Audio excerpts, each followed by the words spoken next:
एक गांव में एक भूतिया खंडहर था।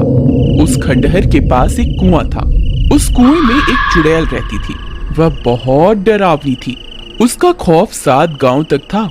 जो भी उस खंडहर के पास से गुजरता था, वह चुड़ैल उसे सुरीली आवाज निकालकर अपनी तरफ आकर्षित करती थी।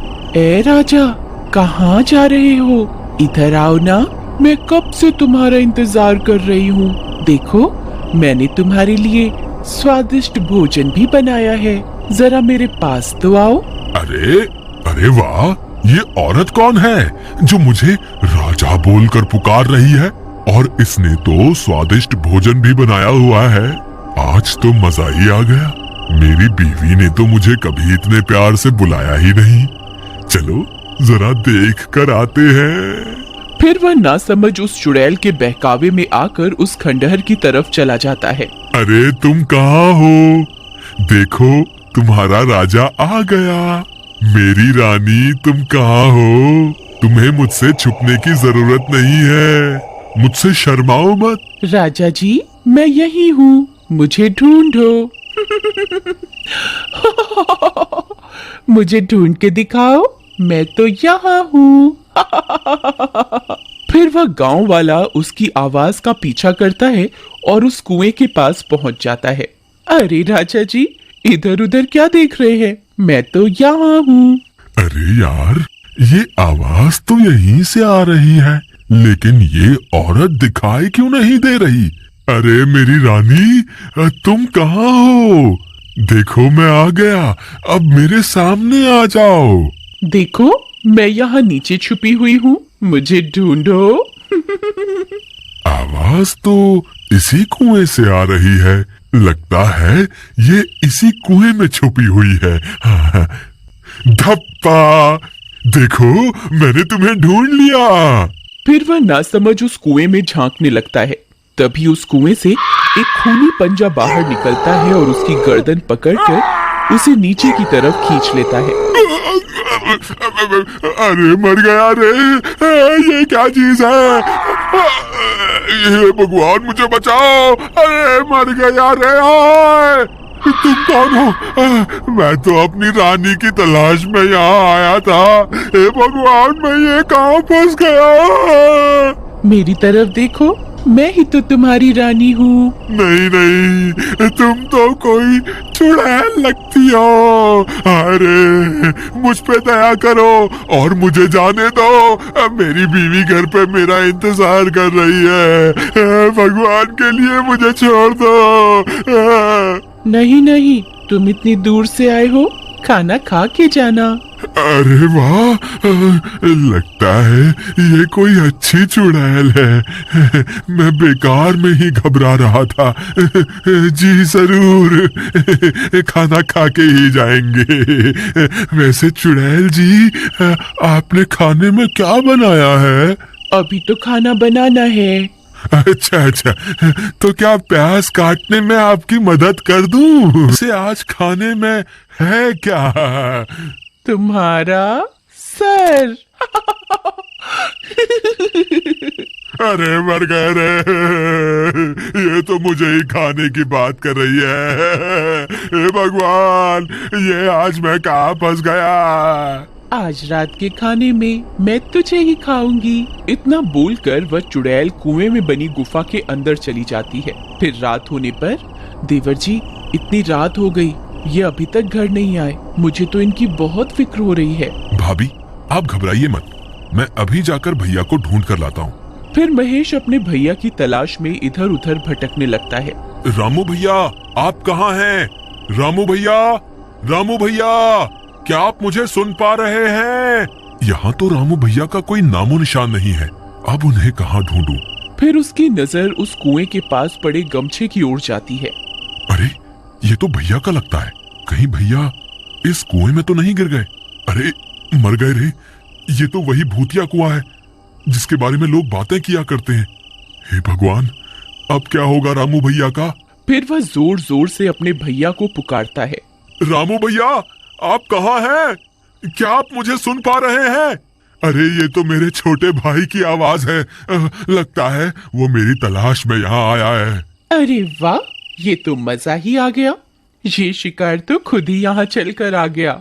चुड़ैल फिर से अपनी सुरीली आवाज निकालती है। आओ राजा जी, मैं कब से आपका इंतजार कर रही थी। जल्दी आइए, मैंने भोजन भी बनाया हुआ है। अगर देर हो गई तो भोजन ठंडा हो जाएगा। अरे ये मधुर आवाज किसकी है?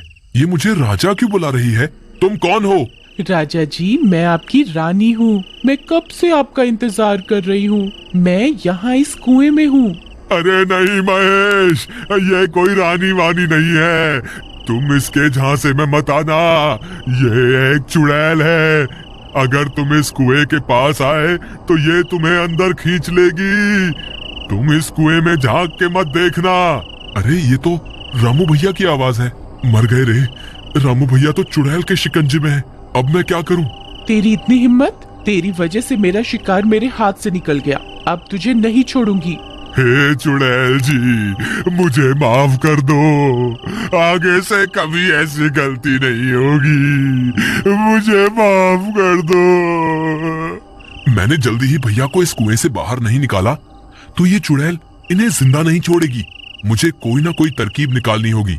अगर मुझे कोई रस्सी मिल जाए तो मैं उसे इस कुएं में डाल दूं, जिसकी मदद से भैया बाहर निकल जाएंगे।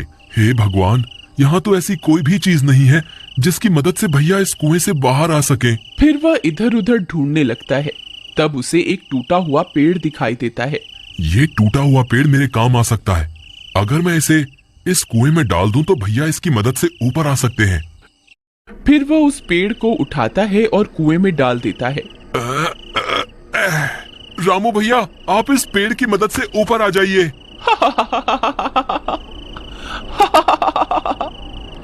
तेरे नासमझ भाई को क्या लगता है मैं तुम्हें इस पेड़ पर चढ़कर इस कुएं से बाहर जाने दूंगी? कितना नासमझ है तुम्हारा भाई। कोई फायदा नहीं है महेश, ये चुड़ैल मुझे इस कुएं से बाहर नहीं आने देगी। तुम अपनी जान बचाओ, नहीं तो ये तुम्हें भी इस कुएं में खींच लेगी। अब क्या करूं? कोई और रास्ता निकालना होगा। फिर वह मदद मांगने के लिए आगे की ओर चल पड़ता है। थोड़ी दूर जाने पर उसकी नजर पास में लगे पेड़ पर जाती है। उस पेड़ के नीचे हनुमान जी की मूर्ति रखी होती है। वह उस मूर्ति को देखकर खुश हो जाता है। फिर वह भागता हुआ उस पेड़ की तरफ जाता है और मूर्ति को प्रणाम करता है। हे महाबली हनुमान, आपसे बड़ा बलवान इस सृष्टि में कोई नहीं है। अब बस आपका ही सहारा है। कृपा करके मेरी मदद कीजिए। फिर इतना बोलकर वह मूर्ति को वहां से उठाता है और अपने साथ लेकर उस कुएं की ओर चल देता है। वहीं दूसरी तरफ महेश के आने की वजह से चुड़ैल परेशान हो जाती है। तुझे छोड़कर मैंने गलती कर दी। तुझे तो उसी वक्त खा लेना चाहिए था। बस अब बहुत हो गया। अब मैं तुझे नहीं छोड़ूंगी। तभी महेश वहां पहुंच जाता है। बोलो महाबली हनुमान की जय, बोलो महाबली हनुमान की जय। हे चुड़ैल, मैं अपने भाई को यहाँ से ले जाए बिना नहीं जाऊंगा।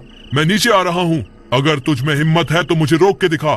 तेरी इतनी हिम्मत? रुक, तुझे अभी मजा चखाती हूँ। तभी चुड़ैल अपने पंजे को कुएं से बाहर निकालकर महेश को पकड़ने की कोशिश करती है। तभी महेश हनुमान जी की मूर्ति को आगे कर देता है और वह चुड़ैल महेश की जगह हनुमान जी की मूर्ति को अपने साथ कुएं में ले जाती है। तभी उस मूर्ति में से बहुत तेज प्रकाश निकलता है। चुड़ैल उस रोशनी को बर्दाश्त नहीं कर पाती। अरे मर गई, ये मैंने क्या कर दिया? ये रोशनी तो मुझसे बर्दाश्त ही नहीं हो रही है। हे महाबली हनुमान, मुझे माफ कर दो। मैं आगे से किसी इंसान को नहीं सताऊंगी। हे भगवान, मुझे माफ कर दो। फिर चुड़ैल उस तेज रोशनी को बर्दाश्त नहीं कर पाती और जलकर राख हो जाती है। महाबली हनुमान की जय, महाबली हनुमान की जय। भैया, आप ठीक तो है ना? हाँ महेश, मैं ठीक हूँ।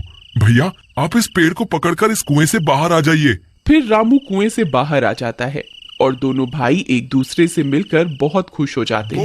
फिर वे दोनों हनुमान जी की मूर्ति को अपने साथ लेकर अपने घर की ओर चल देते हैं। बुराई के आगे हमेशा अच्छाई की जीत होती है। हनुमान की जय।